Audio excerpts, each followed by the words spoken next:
আসসালামু আলাইকুম বন্ধুরা, কেমন আছেন সবাই? আশা করছি ভালো। আমি আলহামদুলিল্লাহ ভালো আছি। তো পাঙ্গাস মাছের রেসিপি দিব বলেছিলাম, এই সেই বড় পাঙ্গাসটা। গ্রামের বাড়ি যেহেতু আসছি, সো লাকড়ির চুলায় রান্না করব। লাকড়ির চুলায় রান্নার মজা আলাদা। আর এক পাশে দিয়েছি কচু তরকারি, গাটি যেটাকে বলে। তো প্রথমে মাছটা যেহেতু বড়, একটু ভেজেই নিব। আর আগে বলে রাখতেছি, এই রান্নাটা আমি কী বলে দুইটা পদ করব। একটা হচ্ছে কি ভুনা করব, আর একটা হচ্ছে গিয়ে সিম তরকারি দিয়ে কিছুটা রান্না করব। ঠিক আছে? যেহেতু পাঙ্গাস মাছ তেল থাকে মাছে, তো তরকারি সবজি দিয়ে রান্না করলে তরকারিটা ভালো হয়, রান্নাটা মাছটা খেতে ভালো লাগে। তো দেখতে পাচ্ছেন লাকড়ির চুলা অলরেডি আমি বসাই দিচ্ছি সব।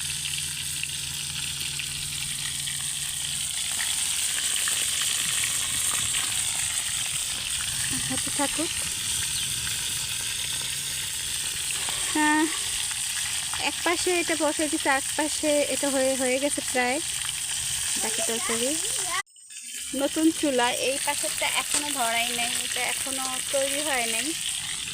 এটাই আজকে ফার্স্ট রান্না করতেছি। দেখেন অনেক সুন্দর হয়েছে কালারটা।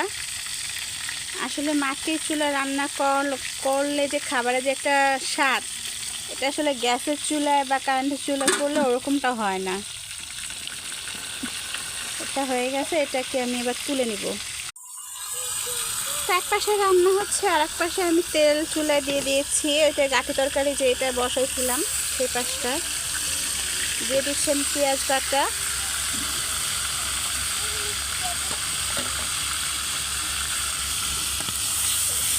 পেঁয়াজটাকে ভেজে নিচ্ছি ভালোভাবে। এর মধ্যে আদা রসুন বাটা, যেহেতু পাঙ্গাস মাছ রান্না করব।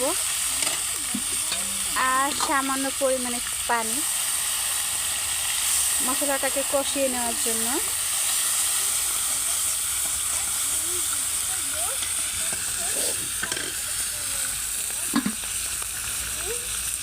দেখেন আমি দুই পাশে দুইটা চুলায়, এক পাশে ভাজতেছি এবং অন্য পাশে মশলা কষাইতেছি।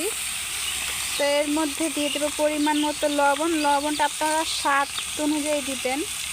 দিয়ে দিচ্ছে হলুদের গুঁড়া 1 চামচ। তো ঝাল যেহেতু গ্রামের লোকেরা বেশি খায়, তো আমি 2 চামচ দিচ্ছি।